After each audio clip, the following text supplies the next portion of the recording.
শবে বরাতে কি কি আমল করতে হয়, রোজা কয়টি, নামাজ কয় রাকাত, বিস্তারিত বুঝিয়ে বললে ভালো হতো।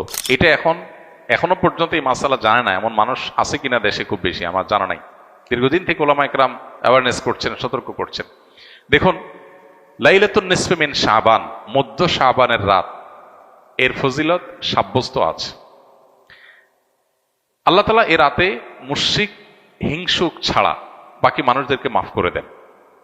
এবং এ রাতের ফজিলত সংশ্লিষ্ট আরো অনেকগুলো হাদিস আছে যেগুলো জয়ীফ সূত্রে বর্ণিত, কিন্তু এই একটা হাদিস গ্রহণযোগ্য সূত্রে বর্ণিত হওয়ার কারণে অন্য যেগুলো আছে সবগুলোর একসাথ করলে মোটা দাগে লাইলাতুন নিসফে মিন শাবান বা মধ্য শাবানের রাত, এটার নাম আমরা সবাই বরাত দেই। আসল নামটা, হাদিস দেওয়ার নাম কোনটা? লাইলাতুন নিসফে মিন শাবান, মধ্য শাবানের রাত। সবে বরাত এটা আসল নাম না। যাই হোক, তো এই মধ্য শাবানের রাতের ফজিলত সাব্যস্ত হয়, কিন্তু এইটাকে আমরা যেইভাবে যারা পালন করি তারা যেভাবে ঘটা করে করি, যেমন সারা রাত জেগে ইবাদত করা আল্লাহর ক্ষমা লাভের জন্য বা মাগফিরাত লাভের জন্য, যাতে মাগফিরাত হয়, গুনাহে ক্ষমা হয়, সেটা আপনি চেষ্টা করছেন। এটা আপনার ব্যক্তিগত অ্যাপ্রোচ থেকে আপনি করলেন।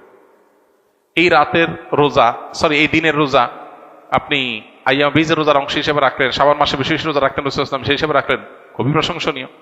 কিন্তু আলাদা করে শবে বরাতকে কেন্দ্র করে এই দিনের রোজা রাখার বিশেষ কোন নির্দেশনা বিশুদ্ধ হাদিস দ্বারা সাব্যস্ত নয়। এর বাইরে এই রাতকে শবে বরাত ভাগ্যের রাত মনে করা। বরাত মানে ভাগ্য, আর বরাতের আরেকটা অর্থ হলো মুক্তি। মুক্তির অর্থে ঠিক আছে শবে বরাত, আল্লাহ মানুষকে মুক্ত করেন, কিন্তু ভাগ্যের অর্থে ঠিক নাই। সূরা দুখানের শুরুতে আল্লাহ বলেছেন, ফিহা ইউফরাকু কুল্লু আমরিন হাকিম ইন্না আনজালনাহু ফি লাইলাতিন মুবারাকাহ ইন্না কুন্না মুনজিরিন। আল্লাহ বলেছেন, কোরআন আমি একটি বরকতময় রাতে নাজিল করেছি। কোন রাত সেটা? ওই যে ইন্না আনজালনাহু ফি লাইলাতিল কদর। আরেক জায়গায় আল্লাহ বলেছেন, কোরআন এক আয়াত আরেক আয়াতের ব্যাখ্যা করে আল্লাহ বলেছেন, ফিহা ইউফরাকু কুল্লু আমরিন হাকিম। যে রাতে কোরআন নাজিল হয়েছে সে আয়াতে, সে রাতে গুরুত্বপূর্ণ সব বিষয় ধার্য করা হয়। তার মানে লাইলাতুল কদরে গুরুত্বপূর্ণ বিষয়গুলো ধার্য করা হয়। অতএব শবে রাতে ভাগ্য নির্ধারণ করা হয়, এটি বিশুদ্ধ মত না। তবে এ রাতের বিশেষ কোন নামাজ, বিশেষ নামাজের সংখ্যা, বিশেষ সূরা, এরকম কোনো কিছু সাব্যস্ত নাই। এরকম কিছু সাব্যস্ত আছে মনে করলে বরং বিদআত হবে, যে এত রাকাত পড়তে হবে, এই সূরা দিয়ে পড়তে হবে। আল্লাহর মাগফিরাত লাভের জন্য আপনি যদি চেষ্টা করেন সেটা প্রশংসনীয়, সেটা ভিন্ন বিষয়। প্রত্যেক রাতেই তো আপনি আল্লাহর মাগফিরাতের জন্য চেষ্টা করা কর্তব্য বা করা উচিত। আল্লাহ তাআলা প্রতি রাতেই ভোর রাতে মানুষকে ডেকে ডেকে ক্ষমার আহ্বান করেন। এই জন্য শবে বরাতকে ঘিরে রাতের বিশেষ নামাজ, বিশেষ পদ্ধতির নামাজ নাই। তবে এ রাতে ক্ষমার বিষয়টা সুসাব্যস্ত, ক্ষমা লাভের চেষ্টা করা এটা গ্রহণযোগ্য। শবে বরাতের জন্য নারীদের স্পেশাল আমল কি? নারীদের স্পেশাল আমল তো হালুয়া বানানো। স্পেশাল আমল মানে স্পেশাল কাজ, কারণ শবে বরাতকে কেন্দ্র করে হালুয়া টালুয়া বানানো হতো, হালুয়া রুটি, গোশত রুটি এগুলা বিতরণ করা হতো। এগুলো এখন যদিও উঠে গেছে, কালচারাল বিষয়। এগুলো উঠে যাওয়াতে যে নারীরা সব নেকামল শুরু করে দিয়েছে তাও হয় নাই, সেটা যেমন বাস্তবতা। আবার ঠিক একইভাবে কোরআন সুন্নাহ বলেনি এমন কিছু কোরআন সুন্নাহর আমল মনে করে এস্টাবলিশ করা, বিদআতকে জিয়ে রাখা, এর ভিতরেও ইমানদারের কল্যাণ নেই, সেটাও আমাদেরকে মাথায় রাখতে হবে। তো শবে বরাতকে কেন্দ্র করে নারীদের জন্য স্পেশাল কোনো আমল নাই। এগুলা ইউটিউবারদের বিভিন্ন আইটেম। প্রশ্ন ইউটিউবাররাই ধরাইছে কিনা কি জানি, যে থাম্বনেল দিবে শবে বরাতে মা বোনরা এই আমল ছাড়বেন না, হ্যাঁ, এরকম একটা ডাহা মিথ্যা কথা লিখে থাম্বনেল দিয়ে দিবেন, মহিলারা সব ক্লিক করবে, হিট হবে, মানুষ বেশি দেখবে, আপনি প্রশ্ন ধরাই দিলেন।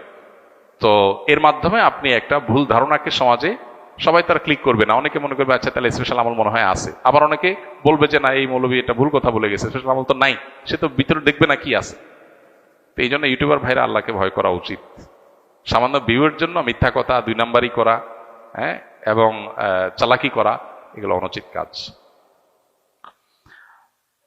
রমজান মাসে কবরের আযাব বন্ধ থাকে, এটা কি সঠিক কথা? এটা বহুল প্রচলিত একটি ভুল কথা। আমাদের সমাজে ব্যাপকভাবে প্রচলিত আছে, রমজান মাসে কেউ যদি মারা যায় তাহলে তার আর কবরের আযাব হয় না। আল্লাহ তাআলা আমাদের সবাইকে কবরের আযাব থেকে হেফাজতে রাখুন। কবরের আযাব থেকে বাঁচার জন্য হাদিস সম্মত কিছু আমল আছে, যেমন সূরা মুলক রাতে তেলাওয়াত করলে কবরের ফিতনা থেকে আল্লাহ তাআলা রক্ষা করেন।